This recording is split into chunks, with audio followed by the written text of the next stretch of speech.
It is so much easier to live. Give and take is a big circle. How are you today? I hope you will enjoy this video. And if you feel even a little bit better, I am going to be so happy. So today, I want to talk about give and take, offering and accepting help. I think this is also like a flow. It's like a flow of Reiki within our body. And if you don't understand what I'm talking about, no worries. I have a video to explain what Reiki is. But don't worry, you don't have to know what Reiki is to understand what I'm trying to say. The important thing is I want to be able to explain to you that give and take is a flow. You might think it's a balance, but it is a balance, but it's not the kind of balance that probably you're thinking. Let me explain. See, and this is my personal experience, how I used to feel, how I used to consider I must balance the give and take, and how I think of it now. And it is so much easier to live thinking that it's actually a flow. So here's a question for you. Can you accept help from others? Can you easily say yes when offered help for something? Here's an example. You go out to lunch with your friend, and normally you would pay for your own meals. But this time, your friend says, I'll pay for both our meals. Can you accept that offer graciously without thinking anything else? Can you accept? Here's another example. You go to buy coffee. You go just, down the building from where you work, so it's not too far.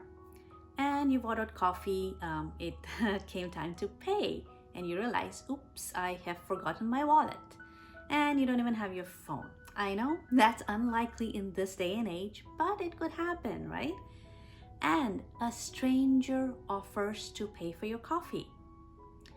Are you going to apologize to the store and say, sorry, decline the coffee? Or will you graciously accept the offer of a stranger to buy you a coffee? My attitude was to decline. I always felt I can manage on my own. I'm independent. I don't want any obligation. Because if I accept a favor, that is going to be an obligation. I must give back to the person who did a favor for me. I must offer something in return to that person.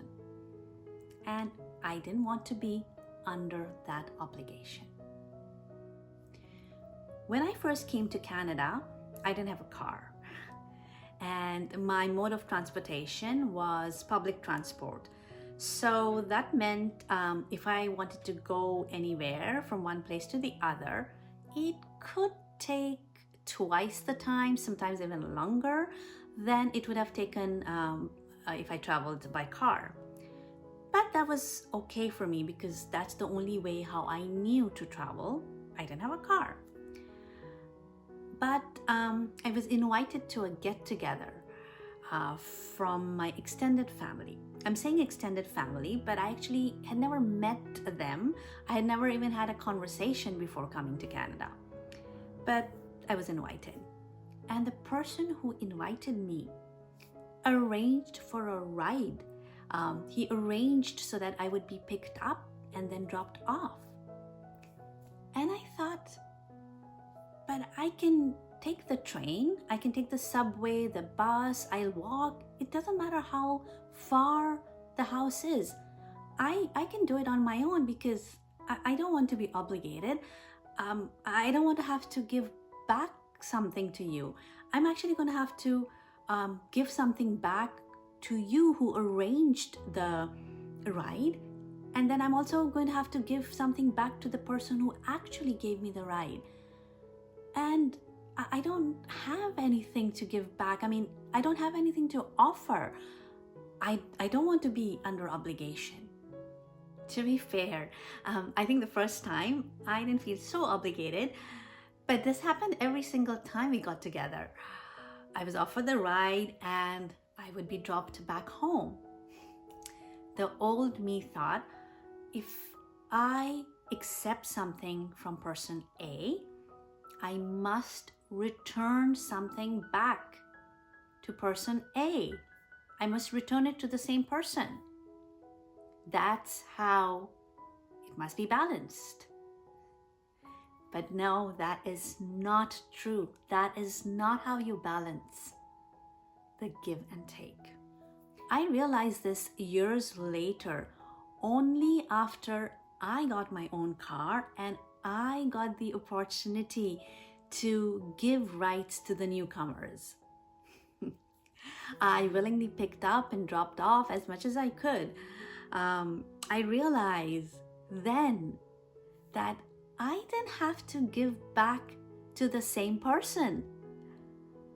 Give and take is a big circle. Offering help and receiving help is a big circle. You don't balance it by giving it back to the same person. See, you balance it through the flow of accepting from one person and giving to another person. Perhaps I was given the help because I had helped someone else before, or maybe I am going to get an opportunity to help somebody else in the future. What do you think? I like to think that I am receiving help from one hand from the person on the right, and I am offering help with another hand to the person on my left. This is kind of like a Reiki circle where the energy flows. So by accepting from one and giving to another, I think we create a flow, and that's how it's balanced. And don't be the person who only gives. If you are a giver, learn to accept. We need the flow. We need the flow amongst us, not just within us. What do you think? So next time, when someone offers to help, please accept. Say yes. Thank you. I'd love to hear what you think about this, what you think about offering and accepting help. And I hope you enjoyed this video. If you did, don't forget to subscribe and don't forget to hit that notification button so you don't miss a single video of ours. And thank you so much for your support. Love, light, and balance.